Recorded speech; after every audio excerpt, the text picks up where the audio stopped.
La pensión alimentaria se las trae y es fundamental en el derecho familiar. Surgen muchas dudas en cuanto a este tema y muchas veces pueden surgir también muchas disputas. Hoy tenemos al licenciado... No, es que mi compañero... Es que, perdón, estaba tomando los productos de las bebidas y me quedó un bigotito, entonces ya me lo limpié, no pasa nada. Hoy tenemos no te burles, amiga. Perdón, usted sabe que es con cariño. Tenemos al licenciado Santiago Arguedas. Bienvenido. Bienvenido.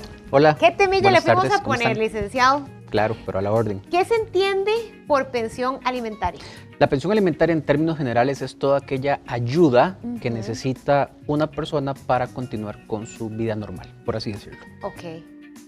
Ahora, ¿cómo se puede saber cuánto es lo que le corresponde al... Bueno, porque no sé si es solo para el niño o el niño y excónyuge. Sí, por eso hablaba de, no me referís ni si es niño o no, porque es en realidad también para los cónyuges, para los padres, ¿verdad? O sea, hay una serie de personas que pueden ser beneficiarias de la pensión alimentaria. Okay. ¿Cómo se calcula? Bueno, básicamente va a tomarse en consideración, número uno, el estilo de vida. Es un aspecto muy importante que a veces la gente deja de lado, pero es importante tomar en consideración cómo era la vida previo a la pensión alimentaria. ¿Okay? ¿Cuáles eran los, por ejemplo, si viajaba, si es un menor, hablemos de un menor de edad que es lo más común. Si el niño estaba acostumbrado a viajar de vacaciones, qué tipo de diversión tenía, cómo era su alimentación, qué tipo de educación, eso no puede modificarse.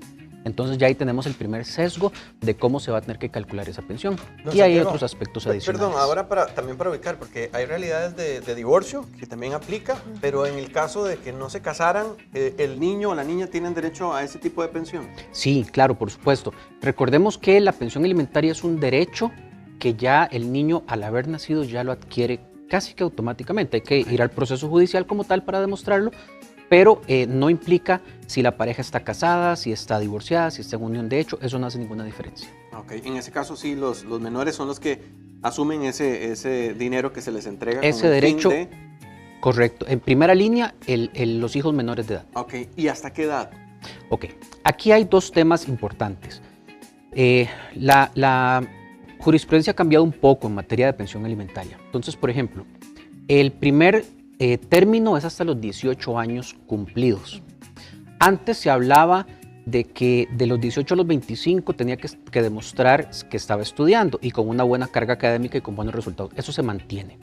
Lo que ha cambiado un poco hasta los de 18 a 25 años es que si la persona no le alcanza el monto de la pensión que está recibiendo, ocupa trabajar de manera parcial, ¿verdad? No un trabajo de tiempo completo, para sufragar algunos gastos, puede hacerlo y ya los juzgados y los tribunales de familia lo han ido aceptando. Ok. Ahora, cuando hablamos de excónyuge, ¿qué hay de cierto en que cuando la persona contrae nuevamente matrimonio ya ahí se corta?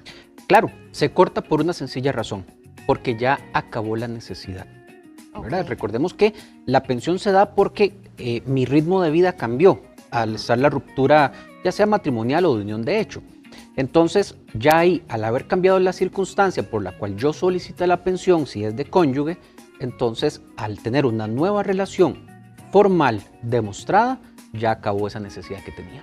En el caso de que alguno de los dos, vamos a ver, sea el que traía los ingresos, porque a veces le ponemos este tema solo al hombre, que es el que debe hacerse cargo. Si fuera la mujer la que estaba generando con su trabajo los ingresos y el hombre no, ¿en este caso aplicaría? Claro, claro, por supuesto. Debemos entender que la pensión es de manera recíproca. Es el que la pueda pagar, ¿verdad? En ese sentido, no importa el sexo, puede ser hombre, puede ser mujer, depende de quién va a ser el obligado en la relación, como vos decías muy bien. Si los roles se invirtieron, el hombre que permanece en la casa, que hay muchos casos en Costa Rica, y la mujer la que sale a trabajar, ella va a llevar la carga económica. Tenemos que diferenciarlo, ¿verdad? Porque a veces dejamos de lado lo que es la carga en especie, ¿verdad? O sea, quién cuida a los niños, quién busca a los niños, claro, quién lava la casa, quién cuida la casa, quién saca al perro. Todo ese tipo de aspectos hay que tratar de monetizarlos porque la carga no es la misma. Es verdad, es cierto. Ahora, ¿qué pasa cuando nace un niño y no se le pone pensión a ese padre? Porque usted mencionaba ahora que es un derecho del niño. Claro. Ok.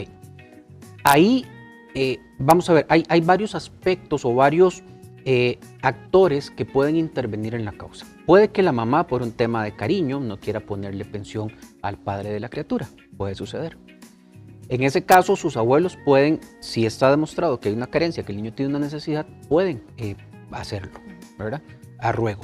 En ese caso, el niño básicamente va a tener necesidades que tienen que ser cubiertas de alguna forma. Entonces, por eso sí se puede pedir la pensión. ¿Qué pasa con las famosas pensiones retroactivas? Ok. En el tema de la retroactividad de las pensiones, hay aspectos que tienen que considerarse. A veces se dejan de lado los gastos de maternidad. Y es importante porque el gasto de maternidad puede ser cobrado.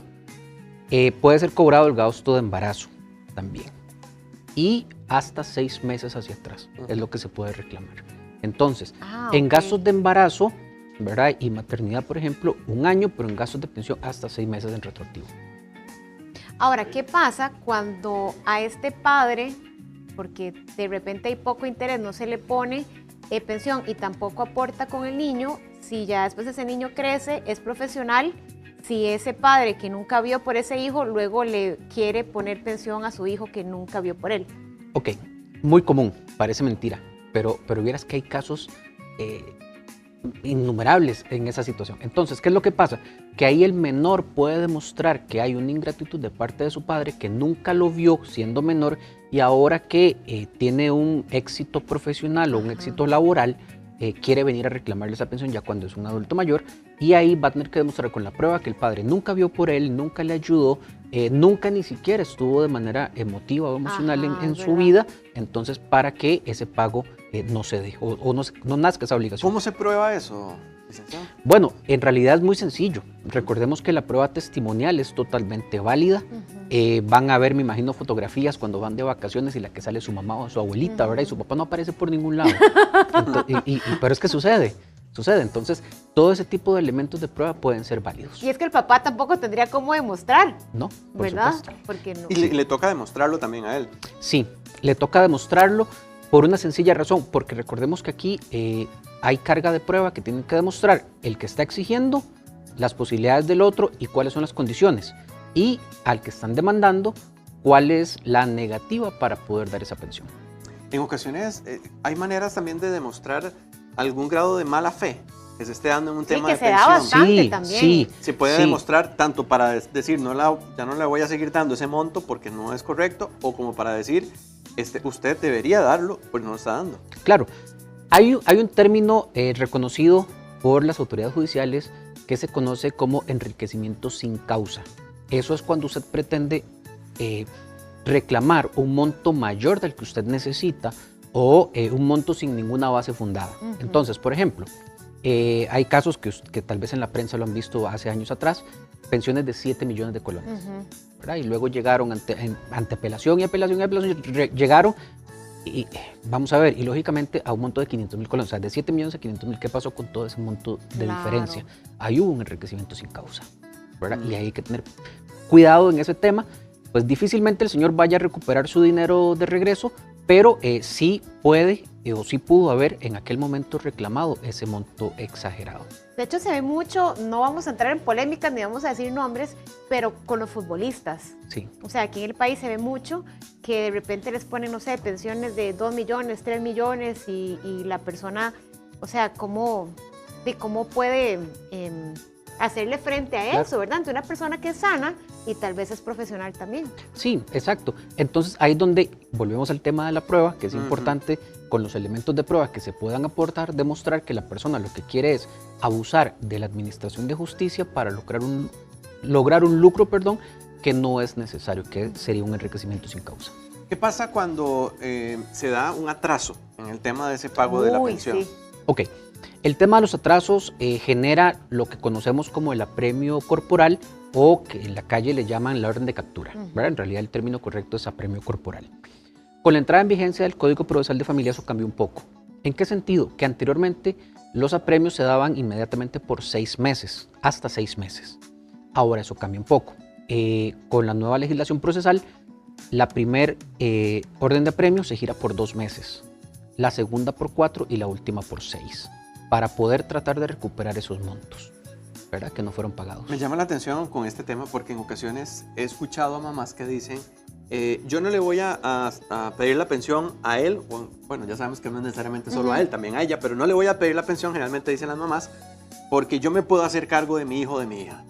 Pero es un derecho que tiene el niño o la niña, ¿cierto? Sí, claro. Ahora, ¿qué cosas deberíamos tomar en cuenta? Porque al final el niño es el que se ve afectado de alguna manera por no responsabilizar a quien tiene que hacerse cargo. Claro, hay aspectos importantes y por eso decía que es un derecho del menor, porque ¿qué sucede si esa madre, en el caso que estás poniendo, si esa madre a los 5 años, 6 años o 10 años que tiene el menor, sufre algún quebranto de salud? Ya no tendría el mismo aporte de parte de la mamá. Como decís muy bien, es el único que va a ser afectado. Por eso yo creo que es importante ejercitar el derecho, creo que puede hacerse con medida, pero ejercitar el derecho dentro de la necesidad que el menor tenga. Y si en algún momento pasara eso o se quedara sin trabajo la mamá, puede solicitarla, o sea, ¿está a tiempo o ya no? No, sí, claro. Para el menor, recordemos que para el menor la pensión va a estar vigente. Aquí hay que diferenciar. Cuando yo hablaba del nacido hasta los 18 años, es la mamá, en el ejemplo que estás poniendo, que representa al menor. Exacto. Pero si el menor cumple los 18 años, tiene la necesidad y la puede demostrar, él se puede representar a sí mismo. De hecho, a nivel de juzgados de pensiones alimentarias, a los 18 años cambia esa representación. Ya no es la mamá, sino que es ahora el beneficiario, ¿verdad? Pedrito, digamos, es el que va a representarse él mismo para seguir con el reclamo de pensión hasta sus 25 años. Y en el tema de ingresos, licenciado, porque puede ser que quien reciba la pensión, llamemos, es el excónyuge, y en ese momento necesita pues el ingreso para sostenerse y sostener la familia, pero en el caso que obtenga un trabajo o que tenga ya un ingreso propio, ahí se corta la pensión. Era lo que explicaba anteriormente. Si cambia la necesidad que la generó, podría variarse la pensión. Y si se queda calladita, digamos. Digo, no, por no un tema pasa. porque a veces hay trabajos informales. Sí, pasa, por supuesto. Ahí le tocará al que está de deudor alimentario demostrar esa parte de estar pilas, claro. Ahora, ¿qué pasa si el deudor tiene algún tema laboral en el cual su monto de salario varía, si tal vez baja? Ok, él puede solicitar un ajuste de ese monto basado en la nueva prueba. ¿Por qué? Porque el monto que originó la pensión ya no es el mismo, sino que varió. Les pongo un ejemplo muy claro. Con los jubilados. Una persona jubilada ganaba una cantidad de dinero cuando se vio con la obligación alimentaria, se jubiló y sus ingresos cambiaron drásticamente. Entonces hay que hacer una nueva fórmula de cálculo, solicitarle al juez de la materia que revise, porque ya el ingreso no es el mismo. Claro. Entonces tiene que modificarse. Ahora, ¿qué pasa cuando volviendo al tema anterior, cuando se aspira a algo que es como fuera de la realidad que usted dice? O sea, ¿qué es? Como que lo tiran muy arriba, como dice uno cuando negocia, para que cuando lo bajen no sea tanto. Pidamos lo más para que no den lo menos. Exacto, básicamente. más o menos va por ahí. Exacto. Sí, pero igual hay que demostrar, por eso les dije, y es importante demostrar que puede haber un enriquecimiento sin causa. ¿Verdad? Pongamos el ejemplo de aquella persona que va, por ejemplo, el menor a escuela pública, usa comedor escolar, usa transporte público y le quieren pedir una pensión fuera de ese rango, hablemos de 1 millón de colones, ¿verdad? Y no fue nunca el estilo de vida que tuvo el menor. Entonces ahí puede modificarse ese tema y hay que revisarlo con base en la prueba. Ahora, sí se puede llevar, digamos, un acuerdo fuera de corte y que entre ambos hagan un acuerdo, digamos, sano. Pero tiene que se respete. Sí, exacto. Es importante esa parte. Papelito habla. Exacto, que quede por escrito, porque vean, ustedes no saben la cantidad de causas que dicen, no, es que ya llegamos a un acuerdo. Y cuando se dio cuenta, el deudor tiene una orden de apremio, porque el acuerdo nunca se hizo por escrito. Entonces, las palabras se las lleva el viento y lo que eventualmente empezó como 100,000 y lo pagó por un año, al año después le ponen la demanda de alimentos y entonces empieza a pagar ya no 100,000, ahora 300,000 más los 100,000 que ya pagó. ¿Y si la conversación se dio por WhatsApp o un medio digital, sirve de prueba? No es un elemento de prueba, por eso mejor llegar, y recordemos que los temas de familia están cobijados con la ley de resolución alterna de conflictos, entonces es mejor hacer un convenio, se puede hacer un convenio por aparte entre las partes y se presenta para que el juez lo homologue y lo valide. El licenciado Santiago Arguedas nos acompañó aquí en Llegó la Hora para que usted conozca más detalles de este tema tan importante y que quien tenga que acudir a una pensión alimentaria sepa cuáles son las condiciones. Yo siempre he dicho, estos son temas delicados, pero también hay que pensar que los menores no son culpables de una separación, ni mucho menos de una diferencia entre los adultos, así que si esto es legal y le va a ayudar al niño a un desarrollo saludable y con bienestar, pues yo creo que no, y que lo justo es lo correcto. Exacto. Así y es. dejémonos de cosas. Yo sé que hay gente que hay de todo en la viña del Señor, Por supuesto. pero que al final de cuentas es importante Que cuidar actúen de los buena fe vulnerables. también. Ajá, Claro. exactamente. Licenciado, ¿dónde lo contactan para que también usted los asesore? Gracias. Estamos en redes sociales como Lexcor Abogados o a través del WhatsApp 8550-4343. Muy bonita entrevista. Muchas gracias. Gracias, A la orden, licenciado. para servirles. Vamos con más.